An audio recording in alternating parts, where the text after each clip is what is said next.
Thanks for coming in. I see you're all stampeded up this week. Yes, absolutely. For me, I like to be here. People, journalists from Toronto used to call me the Albertan from Quebec, and I'm very proud of that. I like to be here. We have the same kind of values and vision. Well, there is. I mean, that's something I've talked about in the past, back when I was involved in independence movements. There's more in common with a lot of Quebecers than we might think in Alberta. I mean, we're clashing because of the battles over the federal system, but if we had our own provincial autonomy, I got a feeling we wouldn't be fighting with each other nearly as much. Absolutely. And for me, that's a good thing that you're asking for more autonomy. You're asking the federal government to respect our constitution, respect our Charter of Rights and Freedom. And it's all about that, the PPC. We created that party based on 4 principles, as you may know: individual freedom, personal responsibility, respect, and fairness. And we are doing politics differently. And when I'm seeing that 32% of Albertans are ready to separate, more than in Quebec. In Quebec, it's at 30%. There's a challenge here for establishment politicians, and they don't want to engage, and they don't want to have a discussion. And for us, Western alienation is there, and we have a solution for that. And we're speaking about that solution not only here in Alberta, but also outside Alberta. Well, outside of Alberta as well, that same poll I think you're referencing also found that 21% of Ontarians felt they would be better outside of Confederation. Like, what an indication that this country is broken when across the country, even the ostensibly the most powerful province in the country, and citizens aren't feeling well in control of their affairs there either. Absolutely. And the solution to that is to stop to interfere in provincial jurisdiction, but also to be sure that this country will be freer and more prosperous. And the way to do that is to build pipelines. And we have the solution for that is to change the equalization formula, to be less generous. But we are the only national political party that is saying that, because all these establishment politicians, including Pierre Poilievre, that is a career politician, he jumped into politics at 25 years old. He never had a real boss in his life. And so he cannot understand, and he's doing politics based on polling and focus group. And it's not popular to speak for less equalization money and changing the formula in Eastern Canada. So they don't want to speak about that. But that's important, like you just said, for the prosperity of our country, but for the unity of our country. And you've been outspoken on other things. Something that was interesting, I just kind of reviewed your recent tweets and the United Nations and some of the, because we seem almost sometimes beholden to international interests when we can't seem to get our domestic affairs in order, but nobody speaks up about that. No, I'm the only one. I said that at the debate in 2019 when I was on the stage, because as you know, at the last election, they didn't want us to be there. But at the next one, I'll be there, because the rule was for us to have 4% of the vote. We had 5%, more than the Green Party, only after 3 years. And so I'll be there and I will have that discussion. And I said at that time that the UN is a dysfunctional organization. Actually, we are giving to the UN every year $1 billion over there. What I'm saying, we can save money, because our goal is not for us not to be part of the UN. Yes, as a country, we will be part in the UN, we'll participate, but at one condition. Everything that they must do must be in line with our values. If it's not in line with our values, they won't have our money. So I believe that we can save a lot of money. Because I mean, they're not going to change to match our values anytime soon. So I mean, you've been traveling across the country. The last time I had you on the show, you were on the East Coast at that time. So you're still organizing, I imagine. I mean, with a minority government, you're always preparing for the next election. How's that been going? Yeah, absolutely. You're right. I did a road trip last May in Atlantic Canada, in the Maritimes. Road trip because, as you know, I didn't have the right to travel across the country. Now I can travel by plane, so I'm doing that. I'm here. And in Atlantic Canada, actually, our goal was to build a party, being sure to be ready for the next election, because, like you just said, we don't know. It can be this far, it can be in 3 years, in 4 years, but we will be ready. And I did some rallies over there also. I was in BC 2 days ago. I'm here for the weekend. I'll be back also. During summertime, for me, it's the best time. Do rallies, barbecues, meeting our people, helping our riding association, across the country to raise money. And I'm very pleased because we have very strong and generous donors. We are able to work and build this party step by step. And as you know, the platform of our party is always the same. I said the same thing at the election in 2019, same thing at the last election, and that will be the same platform. So that's why we are able to attract people. Our members and our people know, okay, what we are saying today, it will be the same thing tomorrow, until we win that battle of ideas, until we win that common sense revolution. And I believe that it will happen. Well, and it kind of segues into what I was speaking of earlier with a sensitive issue, but being able to just speak up and take them on. And that was something, for example, Mr. Polyev was here a few days ago. We had a good conversation, but I asked about Tamara Lich, for example, and he kind of dodged off. Yeah. We've got some people languishing in jail right now for taking part in protests, and our federal candidates don't want to touch that with a 10-foot Did you ask him about pipelines? On that interview, no, I don't think so. Yeah, because he doesn't have a solution. He's saying publicly that he's for pipelines, but Harper also was for pipeline. And actually, we don't have any pipelines right now. And the only way to have that is to use the Constitution, Section 9210. And like that, the federal government will have the full jurisdiction and nobody will be able to stop. If Quebec is against the pipeline, they won't be able, because the federal government will have the jurisdiction and the responsibility to build pipelines. But Polyev and all these establishment politicians won't say that because they don't want to unplease Quebec or BC. Did you ask a question about immigration? If it's because he's aligned with also the mass immigration, he won't do anything about that. Yeah, well, I'm just remembering the pipelines. Actually, we did talk briefly about it because I did ask, because I said it's a dicey area because you want provincial autonomy and respect that, but at the same time, it's a national interest to get the pipeline to the coast. And Quebec is saying, well, we're not going to allow an Alberta pipeline across here. What would you do? And I think he spoke along the lines of we would convince Quebec as to why the pipeline is a good thing. Yeah, but that's not the solution. The solution is to be, Harper tried to convince Quebec and everybody. The Quebec government is listening to the radical environmentalists.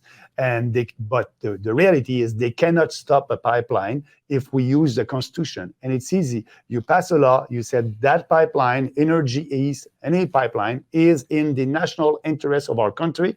And like that, the federal government would be able to do that. And actually, we did that more than 100 times in our history since Confederation. That's why we were able to build national infrastructure. So that's the solution. They don't want to speak about that. And I like Pierre Polyev. He's a good speaker, but if you listen to his stand speech, it's a 20-minute stand speech with buzzword, and he did a lot of focus group to be sure to please you. So I believe that people are tired of establishment politicians, and Pierre is one of them. And when I said, I was a conservative, and I said this party is morally and intellectually corrupt, I said that in 2018, and we have the proof. Now Pierre Polyev is the favor of the month. And in a couple of months from now, they're going to go to the left because, as you know, to be in government, they need to have seats in the GTA. There's more seats in the GTA than in all Alberta. So he will go to the left before the election to try to please them. So he's doing politics based on survey and polling, not based on conviction. That's the big difference between myself and all these establishment politicians. And that's the frustration with regional conservative values or, liberty values that they aren't shared. And mathematically, a party tends to be beholden to central Canada. I see one of the commenters, JB Alberta, said, though, how do we get the strong conservative vote here in central Alberta then to move to the PPC? Because they are wedded to that conservative party. Yeah, well, I'm telling them, there's no such thing as splitting the vote. Pierre Polyev wants to split the Liberal vote. That's his job to be in government.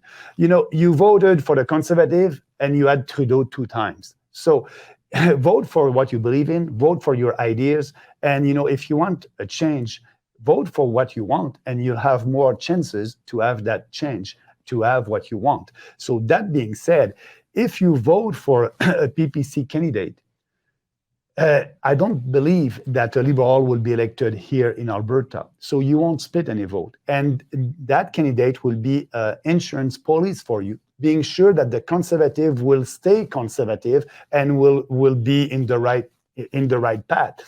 That's what I'm telling people. A vote for a PPC candidate in Alberta is a vote for your values. And to be sure, we can be the balance of power like the NDP and keep the conservative in the right direction because they will try to please everybody and they will go to the left like Harper did. And speaking about conservative, we were in government and I was part of that government. I want to ask people, what is the legacy of Stephen Harper? You had Stephen Harper for 9 years as prime minister. Nothing, no legacy.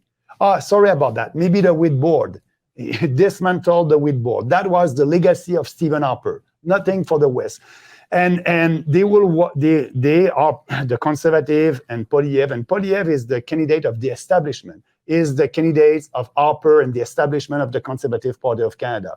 And they will do like they always did, having policies to please Ontario and Quebec. And that's why Poilievre is not able to tell you that he will use the Constitution and impose a pipeline on Quebec and BC. For the good of our country and the prosperity of our country and the unity of our country. And, I'm from Quebec. I can tell you that Quebecers, if you explain to them that it's safer for the environment and for the population to transport oil and gas by pipelines than by trains or trucks, they understand that. And we have a lot of pipelines in Quebec, actually. All the gas that is going to the Trudeau Airport in Montreal, coming from the port of Montreal, it's by pipelines under the city. So we know that pipelines are safe, and we need to explain that. But these politicians are looking at the poll, and they say, Quebecers right now don't want a pipeline, so I won't speak about that. That's not leadership. Quebecers right now, if you do a poll, they're against pipeline, because for the last 15 years, politicians in Quebec were speaking against pipeline. You just have to go a little bit further and explain that to the population. That's the way we are doing politics, by conviction. And we think that we have the best idea for this country. And that's why we will win the argument and we will win the battle of ideas. So if you want more autonomy in Alberta, I want to give you control of your immigration. I want to give you control of your police force. I want to give you, if you want a pension plan like Quebec, you must be able, everything that Quebec has, it must be the same for Alberta and every province. That's a radical decentralization. And if you want to know more, the people can go on our website, peoplespartyofcanada.ca, and read the speech that I delivered in 2019 on radical decentralization. So I believe that there's a bright future for Alberta inside this country if they vote for more autonomy at the provincial level. They must show to other Canadians that they're serious. They vote for autonomy at the provincial level, and we are the only political party at the national level that will do it. Yeah. So what's in your future for your tour in the next few days? I will meet a lot of people here. I'm very pleased. If they want to know what I'm doing, they can go on the website, peoplespartyofcanada.ca, and look at the events. I'll do a barbecue tonight, and I'll a breakfast also here in Calgary tomorrow morning, meeting our people, speaking about our values, promoting our vision, because I cannot count on the mainstream media to give us some coverage. That's why I want to thank you for that opportunity for me to speak to your viewers. I want to thank you for what you're doing as an independent media. You, True North, it's important. We need you. And, speaking about the mainstream media, I had a discussion with Jordan Peterson, and I asked Jordan, what can I do to be able to be more visible in the mainstream media because they are canceling us? And Jordan told me, Maxime, forget the mainstream media. Be on social media. Speak to the alternative independent media. That's the future, and you'll be successful. So I'm very pleased that I'm here with you today. Well, thanks. No, I appreciate you coming in. And we are seeing more, I think, people realizing that the legacy media is just sick to its core, but alternatives are coming up. So there's hope. Things can look positive.